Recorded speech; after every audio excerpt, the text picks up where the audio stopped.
What's up, football fans, Barcelona fans, and any other fans? Welcome back to the G-Ret Show. I'm G-Ret. We have some huge news for Barcelona today. And unfortunately, it's not the positive Barcelona news I wanted to share with you guys. It's actually kind of unfortunate for the club right now. And to be honest, where they're at right now, I mean, they're already in the preseason tour in the USA. I thought there'd at least be like one decent signing right now. And they just haven't gotten it yet.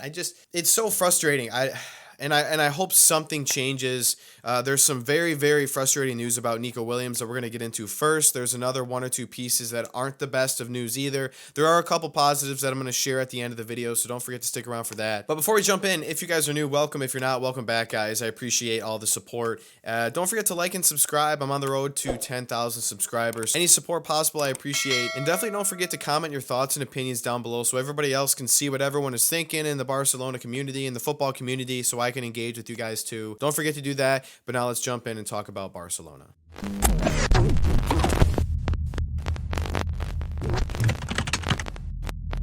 So Nico Williams, what's going on with him? And honestly, there's been so many different reports, and it just seems like he's going to join Barca. He's joining. It's going to happen. Hearing these different pieces of rumors. Now, obviously, Arsenal was interested in Nico Williams too, but apparently Nico has made a final decision. It's just not public yet. However, Sport now clarifies that Nico Williams has opted to remain with Athletic Club and reject all the interest in his services. It doesn't look too promising. Again, until Fabrizio confirms it, I feel like we can't 100% say it's not going to happen. But from this, it doesn't look positive. So I don't know. We hope and we wait. But this is interesting too, because this next piece of news regarding Raphinha kind of ties into this. And if they don't get Nico Williams and this happens with Raphinha, I don't know what they do. And the other thing about Nico too is even if they wait a year, I think his contract ends at 2027 with Athletic Club. And I feel like if they wait another year, especially if he has a really good season, I feel like that price tag could go up even higher. So if they're going to get him, it has to be now. You can't wait, especially with other clubs, they're going to want to bid too, and they're not going to be able to outbid all these other clubs. So it has to be now. But now the Raphinha news, kind of at the end of the season, there were a lot of rumors. Then it was kind of quiet, and now it's heating up again. So El Hilal apparently offered $100 million for Raphinha, and I guess there are a couple other Saudi clubs offering over $65 million for him, and even Arsenal potentially offering around $50 million for him. That's been a rumor as well. If Barca doesn't get Nico Williams, I think you have to keep Raphinha. I don't know why they want to keep Ferran Torres. I'm sorry, I don't get it. I will never understand it. I would keep Raphinha every day of the week over Ferran Torres. Unless you get $100 million offer for Raphinha, I think you got to keep him. Even if you get like $60 million, if you don't get Nico, I think you have to keep Raphinha because he's shown that he's been pretty important for Barcelona, especially in some of those big Champions League matches towards the end of the season. I think he was actually really good, and he was getting better and better as the year progresses. Dangerous, he makes runs, he'll try and beat guys one-on-one. He is good. He's going to create opportunities, and they need that.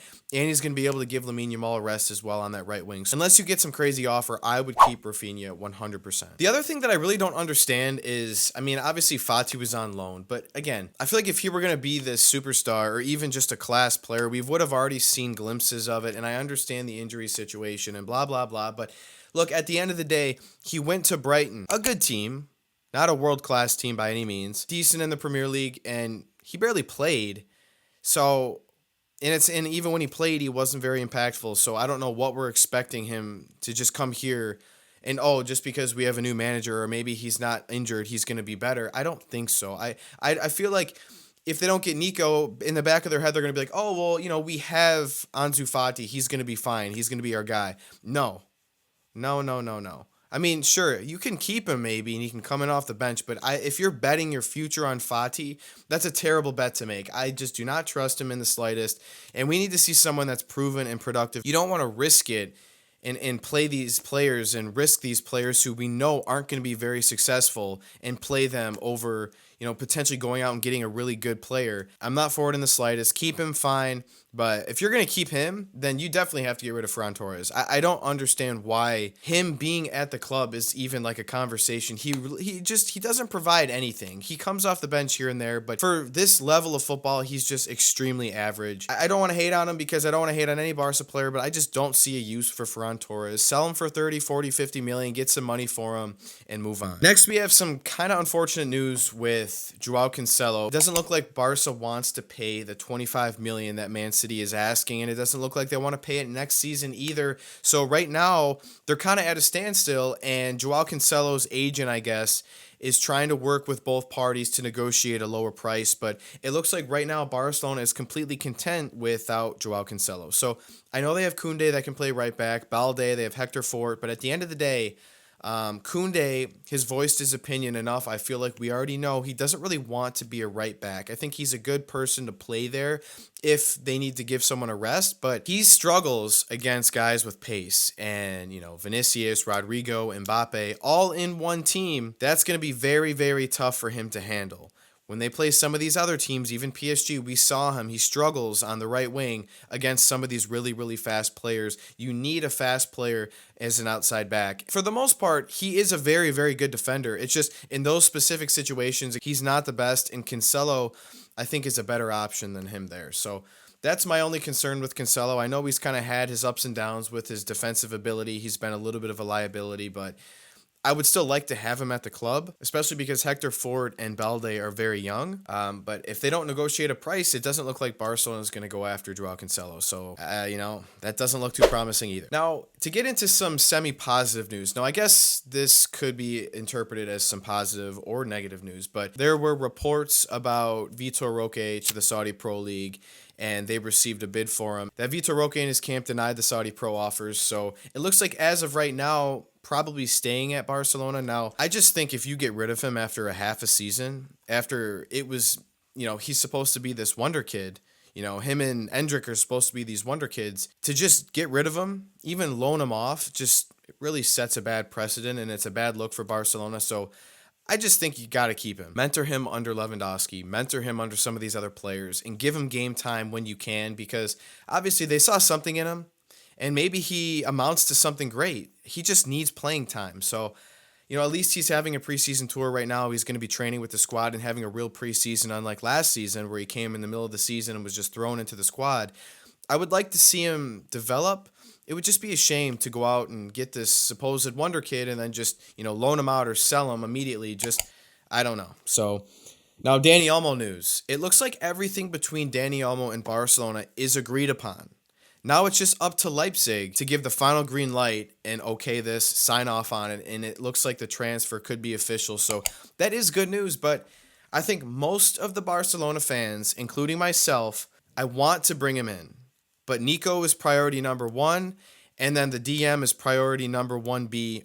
Honestly, at this point, you could flop it. Defensive midfielder 1A, Nico 1B. But besides the point, both of those two, Nico and a CDM, those are priority number 1. He's a luxury signing. Now, the one good thing about him is he does provide an attacking standpoint as a midfielder, and not many of our other players are able to do that. I understand Gundogan and Pedri, they've kind of been, at times playing more into that, like, if they play with those two CDMs, sometimes Gundogan will be thrown into that spot. Sometimes even Pedri.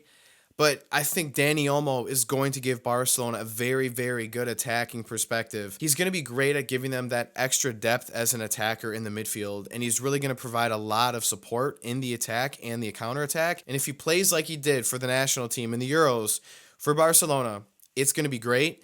But the other two signings, they have to happen first, because if they're only signing this summer as Dani Olmo, it's a very failed transfer market. It is. Unfortunately, it is what it is, because they need to find a real left winger and they need a CDM. And if they don't get either of those positions, it's a failed transfer market. Even if they bring in Dani Olmo, it will be successful to an extent in that specific attacking midfielder spot. But long term, no. So let me know your thoughts about that down below. So last, we have some information about the financial situation of the club, and Laporta came out and stated that he believes that the club is going to be able to return to the 1-to-1 rule soon. I'm going to read directly from this because it's very long and lengthy, but there were a couple different investments going on. So right here, the issues caused by the scare of the Libero investment fund were on their way to being resolved, and then I guess it kind of went to a standstill. So essentially, some German club or some German investment company, I guess, invested in Barca Vision to purchase 10% of it, and they haven't gotten paid yet. And if they're not getting paid on this, it looks like they're not going to be able to return to the 1-to-1 rule, but Laporta thinks that they're going to be able to get this money before the season starts. And then it looks like, so getting this money would help Barcelona to be able to return to the 1-to-1 rule. And I guess to return to the 1-to-1 rule, they need 60 million. However, I guess right here, it looks like there are sources that have mentioned that 30 million euros have already been secured and 5 investors